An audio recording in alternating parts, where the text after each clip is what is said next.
अस्सलाम वालेकुम सामीन ज़ोकार। आज मैं आपके सामने कुछ ज़िंदगी की बड़ी तल्ख़ हकीकतें, कुछ एक्सपेरिमेंट्स हैं जो मैं आपके सामने रखना चाहता हूँ। और एक बात याद रखिएगा प्लीज़, मेरी आज की इस वीडियो को आपने इन्फॉर्मेशन बन के नहीं सुनना कि बस जस्ट एक इन्फॉर्मेशन है, पीस ऑफ इन्फॉर्मेशन है, मालूमात है और बस ये थोड़ी देर हमें एंटरटेन करने के लिए, उसके बाद जो है ना इसकी कोई वैल्यू नहीं है। प्लीज़ उसको अंडरस्टैंड कीजिएगा। मैं आपसे एक जो है ना वो वाक़या आपसे शेयर करता हूँ। 2 दिन पहले मैं एक बंदे से मेरी मुलाकात हुई। उसको मैं बेसिकली डेली देखता था, वो जाते थे खाना खाने, मज़दूर थे। तो आपको पता है वो डिफरेंट होते हैं, दस्तरखान आजकल लगे हुए हैं जगह जगह पे, तो वो जाके खाना खाता था ना कहीं से। तो मैंने कहा खान साहब वो आपके जो जहाँ वो बेसिकली काम करता था, मैंने कहा इसके करीब जो है ना यहाँ पे भी लंगर लगता है, आप यहाँ क्यों नहीं खाते? वो दूर जाके खाना खाता था। तो मुझे कहता है वकार भाई बात इस तरह की है कि मुझे पसंद नहीं है।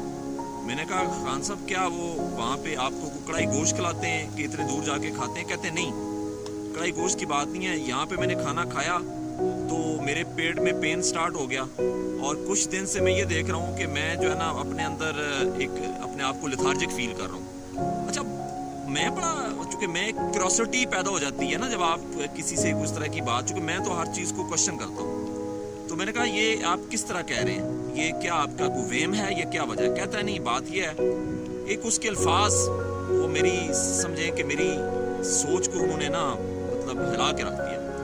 कहता है कि खाना तो रब की ज़ात देने वाली है, कहीं से भी मिल जाएगा, लेकिन जहाँ पे अदल ना हो, इंसाफ ना हो, वहाँ खाना खाने का कोई फ़ायदा नहीं है। मैंने कहा खान साहब इसको एक्सप्लेन कर दें।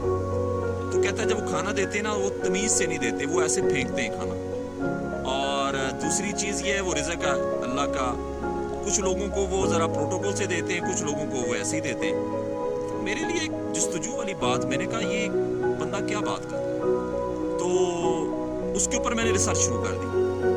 और जब मैंने रिसर्च की तो मुझे इस चीज़ का अंदाज़ा हुआ, 2 चीज़ें इसमें बड़ी इंपॉर्टेंट हैं। देखिए, एक नीयत है आपकी और एक आपका यकीन है। अब उसकी नीयत जो है ना खाना देने वाले की, बात 2 बातें आपने अंडरस्टैंड करनी। पहली चीज़ तो ये है कि देखें खाना देने वाली ज़ात कौन है? रब की ज़ात।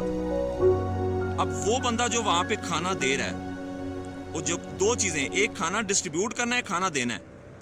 जो खाना डिस्ट्रीब्यूट करने वाला हो सकता है कि कोई मुलाजिम उसने आगे रखे हुए हैं कि जाके आप खाना डिस्ट्रीब्यूट करें, और जो बंदा खाना वहाँ पे दे रहा है हो सकता है वो बंदा वहाँ पे मौजूद ना हो। आप देखिए नीयत किस बंदे की है, जो खाना दे रहा हो, हम उसकी नीयत पे शक नहीं कर सकते, उसकी नीयत अच्छी होगी। लेकिन जो खाना डिस्ट्रीब्यूट कर रहा है वहाँ पे, उसकी क्या नीयत है, वो किस नीयत से दे रहा है कि बस ये मेरी मुलाजमत है, मैंने ये दे के और अपना काम ख़त्म करना है, या वो दिल से किसी और नीयत से वो काम कर रहा है। बड़ा एक यहाँ पे पॉइंट समझने वाला है। वो समझने वाला पॉइंट ये है कि बिल्कुल इसी तरह इंसान भी रब ताला ने डिस्ट्रीब्यूशन के लिए लगाया हुआ है। वो खाना हम डिस्ट्रीब्यूट कर सकते हैं। हम खाना देने वाले कौन होते हैं? हम डिस्ट्रीब्यूटर हैं। जिस तरह वो बंदा जो उसने मुलाजमत पे रखा हुआ है डिस्ट्रीब्यूट कर रहा है, तो अब मुझे बताएं कि वो खाना देने वाले की, डिस्ट्रीब्यूटर की जो नीयत है उसका इफेक्ट हो रहा है। और यहाँ पे जो आपकी नीयत है, आप डिस्ट्रीब्यूटर हैं। आप अगर किसी को खाना खिलाते हैं तो ये ना समझें कि आप खाना देने वाले, खाना देने वाली ज़ात रब की है, आप डिस्ट्रीब्यूट करने वाले। तो आपकी नीयत और आपका इरादा बड़ा मैटर करता है। देखिए, आपकी नीयत अगर अच्छी है, आप कहेंगे कि जब आप ये खाना दे रहे हैं तो अगला बंदा इससे शफायाब हो, तो वो वाकई शफायाब होगा, ये आप इसका यकीन भी रखें। अब अगर आप स्पिरिचुअली इसका एनालिसिस करें तो you will get to know कि देखें ना, बहुत सारे ऐसे लंगर खाने लोग वहाँ पे जाके खाना खाते हैं। क्यों खाना खाते हैं? उनकी अपनी नीयत होती है, जिस वो नीयत से खाना दे रहे हैं, और आपका यकीन होता है कि मुझे शफा मिलेगी। तो बस ये आज एक पॉइंट था, आपको प्लीज़ इस पे अंडरस्टैंड कीजिएगा, इसको समझने की कोशिश कीजिएगा। सिर्फ इतनी बात कि हमारी जो नीयत है, हमारा इरादा है, हमारा यकीन है, यही हमारे ईमान का पुख्ता जो है ना वो ज़रिया है। और हम डिस्ट्रीब्यूटर नहीं, हम सिर्फ डिस्ट्रीब्यूटर हैं। हम अल्लाह के, जो भी अल्लाह ने हमें चीज़ें दी हुई हैं, हमारा काम है आगे उनको तकसीम करना। हमारा काम सिर्फ तकसीम का है, वो अच्छी नीयत के साथ। बस आज का ये लेसन याद रखिएगा। जज़ाकल्लाह।